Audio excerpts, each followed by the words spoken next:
Hujambo na karibu sana mtazamaji wa Zone Media, tuweze kujuzana yote yanayojiri katika anga za kimataifa. Hapa katikati taifa la Hispania limekumbwa na migongano ya hapa na pale kutoka Marekani pamoja na Israel. Tangu vita vinaanza vya Mashariki ya Kati kati ya Marekani, Israel pamoja na Irani, wakati rais wa Marekani Donald Trump anaomba msaada kwa nchi za NATO, moja kati ya nchi ambayo aliomba msaada ni Hispania, kwamba iweze kujiunga na vita kwa kuweza kutoa jeshi lake, lakini vile vile kuweza kumsaidia Marekani kumpatia baadhi ya vifaa vyake, lakini vile vile kuweza kumpatia baadhi ya kambi zake, lakini hata kuweza kuiruhusu Marekani kutumia anga lake kuishambulia Irani. Lakini kupitia waziri mkuu wa Hispania Pedro Sanchez aliweza kukataa na kupinga kwa kusema kwamba hata vita ambavyo vinatokea pale nchini Irani ni vita haramu. Alivikanusha kabisa na kuweza kulaani vikali vita hivyo, na alikataa kuweza kusapoti upande wa Marekani.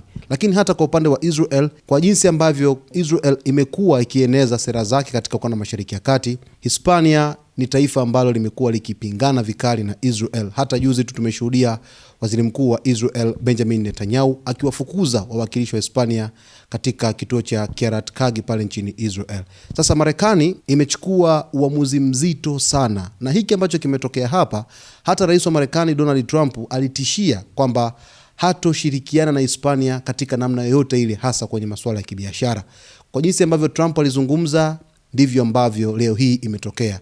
Ni rasmi sasa, Marekani imetangaza kusitisha biashara na Hispania, na waziri mkuu wa Hispania Pedro Sanchez leo hii ametua nchini China kwenda kuimarisha masuala ya ushirikiano wa kibiashara na taifa la China baada tu ya Marekani kujengua kushirikiana na Hispania.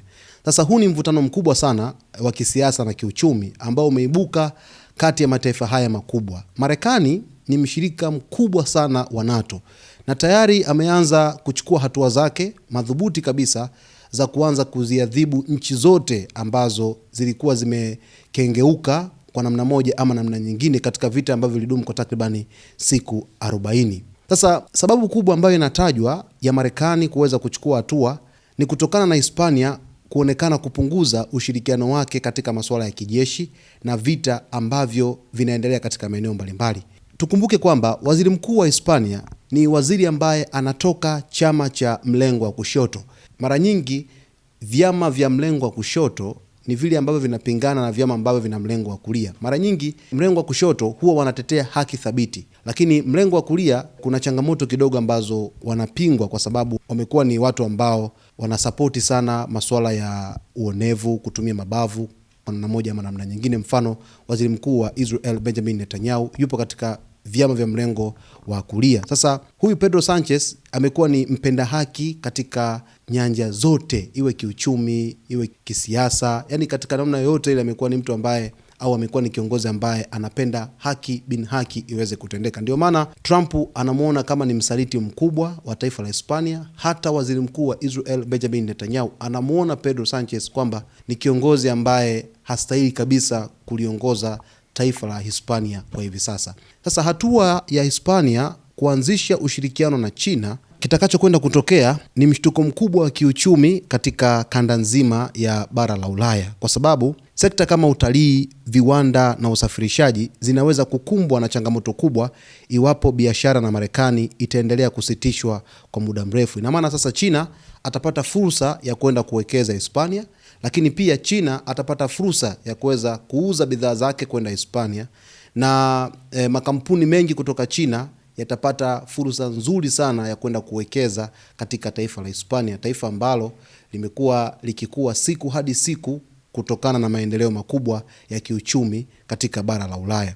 Hivyo Marekani itakuwa imepoteza kwa namna moja ama namna nyingine. Kumbuka, si tu taifa la Hispania peke yake, bali kuna mataifa mengine ambayo yalionyesha msimamo dhidi ya Marekani. Mfano, taifa la Australia kupitia viongozi wake, hasa waziri wake Anthony Albanese, ambaye naye alionyesha msimamo wa kuweza kuipinga Marekani kwa kukataa kabisa kuwapatia kambi zake za kijeshi katika ukanda wa Mashariki ya Kati ili kuweza kuishambulia Iran. Hawakutaka kabisa kujiingiza katika vita ambavyo waliviita visivyo na maana yoyote au visivyo na malengo halisi kama ambavyo mataifa mengi yamekuwa yakiingia vitani yakiweka malengo thabiti. Sasa hii ni hatua mbaya kiuchumi, lakini pia ni hatua ambayo inaweza ikazichochea nchi zingine kuona kabisa kwamba Marekani limekuwa ni taifa ambalo limekuwa likitumia siasa zake kuweza kukandamiza mataifa mengine. Hivyo inaweza kufungua fursa kwa mataifa mengine kuanza kutengeneza mahusiano na mataifa ya upande wa pili kama China,